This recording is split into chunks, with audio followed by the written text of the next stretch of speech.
Bon matin tout le monde. Je prends le temps de faire une vidéo parce que j'aimerais adresser un sujet qui interpelle beaucoup de personnes, surtout sans préjudice, les jeunes femmes.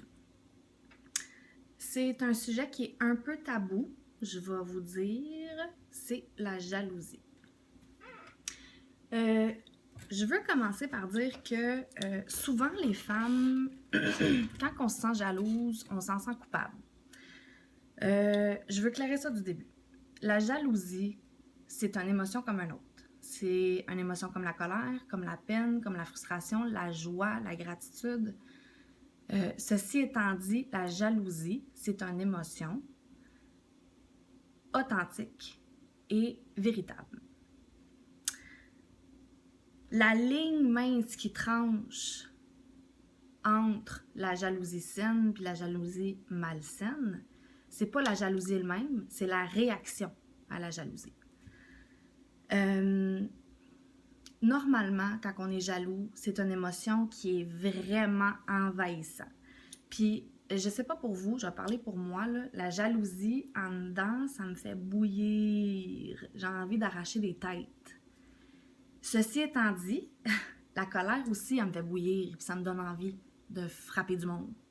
Ça veut pas dire pour autant que j'y frappe, ça veut pas dire pour autant que je fais des trous dans le mur, ça veut pas dire pour autant que je blesse des gens. C'est une émotion. Je dis tout le temps que quand on grandit au primaire ou au secondaire, c'est triste parce qu'il n'y a pas personne qui nous enseigne, qui nous éduque à savoir comment les gérer, ces émotions-là. Une émotion de joie, de la joie, une émotion, on va dire, positive, c'est facile à gérer. Mais une émotion négative, on ne sait pas où se mettre. En tout cas, moi, je ne savais pas où me mettre, où me positionner, où me placer, tu sais. Puis, c'est beaucoup grâce à ma mère, qui est psychothérapeute en relation d'aide, qui m'a éduquée à savoir que toutes les émotions sont véritables. Toutes les émotions, ils ont leur place, ils ont lieu d'être. Puis, c'est important de les écouter. Puis, à partir du moment qu'on les écoute puis qu'on adopte des outils pour apprendre à les gérer, c'est une autre histoire. Je vais parler pour moi. Quand que je suis en relation puis que je vis de la jalousie, j'ai le choix. J'ai le choix de réagir à ma jalousie puis de dire des choses blessantes, de me rabaisser à son niveau, d'y rendre l'appareil, de me fâcher, de l'envoyer chier, d'y faire vivre du retrait affectif, de le tasser, de le dénigrer. J'en ai des options, tu sais. Puis aujourd'hui, ce que je choisis de faire, c'est que je choisis de prendre un pas de recul, puis je choisis d'en parler avec des personnes de confiance, des personnes qui sont lucides, des personnes qui sont capables de me ramener à moi, pour être capable de démêler d'où ce qu'elle vient cette jalousie-là. Ce qui m'amène à un autre sujet. C'est toujours en lien avec la jalousie, mais la jalousie, des fois, c'est déclenché par ma propre basse estime. C'est drôle, quand je me sens pas bien, puis quand que je vais pas mes occupations, puis que je me sens pas top quotidiennement, ben je vais avoir tendance à être plus jalouse. Je vais avoir tendance à chercher plus à ce que mon chum il me valorise. Puis la valorisation, il faut qu'elle parte de moi. Ceci étant dit, des fois, j'ai des jalousies qui peuvent être déclenchées de l'extérieur, puis des fois, j'ai des jalousies qui peuvent être déclenchées de l'intérieur. C'est pour ça que c'est important pour moi de prendre un pas de recul, de parler avec quelqu'un pour vérifier d'où est-ce que ça part. Est-ce que ça part du fait que mon chum il est allé souper toute seule avec une fille dans un restaurant, qui à mon avis part de l'extérieur, c'est-à-dire ma jalousie elle a vraiment été déclenchée par une action concrète. Ou est-ce que je pars sur une flip puis je décide d'aller fouiller dans les affaires de mon chum? Normalement, ça part de moi. Je vous dis, j'ai déjà fouillé dans ces affaires.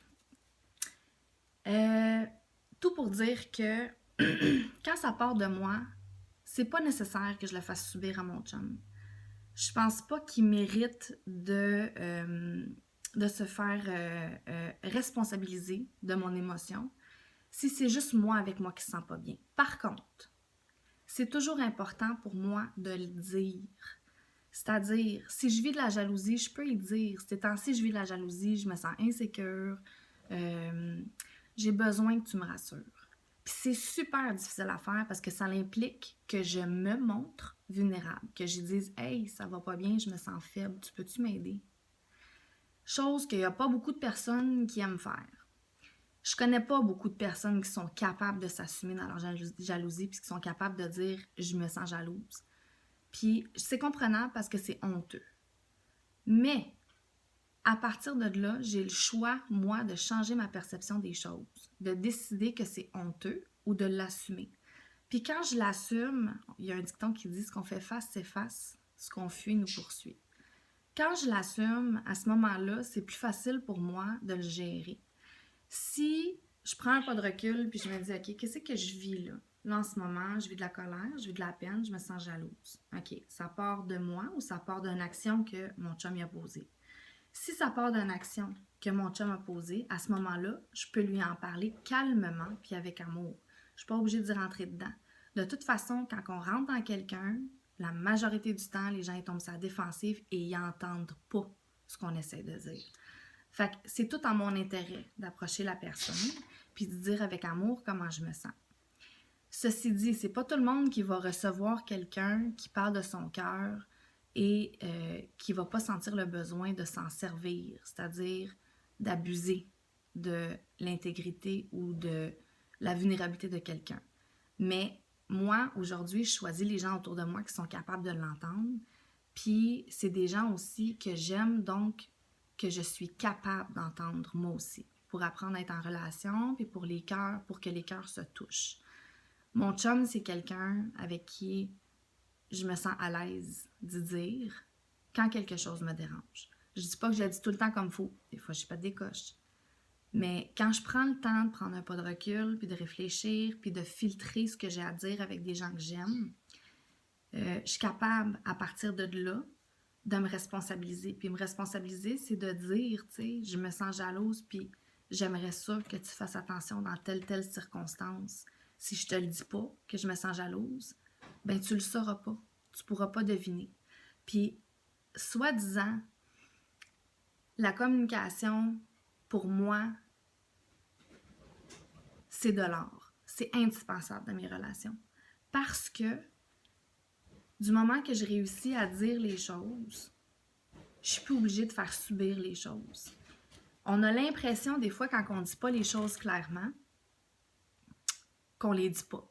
Mais c'est erroné. On les dit. On les dit dans le non-verbal.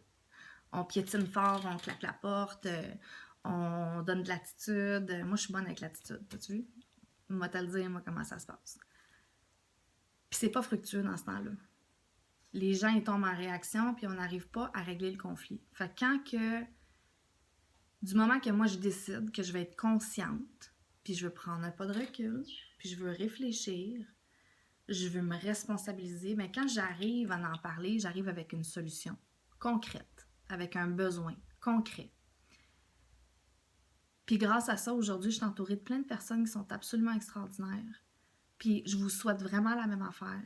Je vous souhaite la lucidité, puis l'ouverture d'esprit, d'être capable de donner place à vos émotions, pas juste la jalousie. Merci d'avoir pris le temps de m'écouter. Ce que je dis, c'est pas nécessairement la vérité ultime. Ce que je dis, c'est ce que j'ai mis en application dans ma vie à moi, ce qui fonctionne sur une base régulière et que je maîtrise pas à 100%, mais que j'essaye de transmettre puis de prôner aux gens que j'aime parce que je pense qu'on en vaut tous la joie. Merci.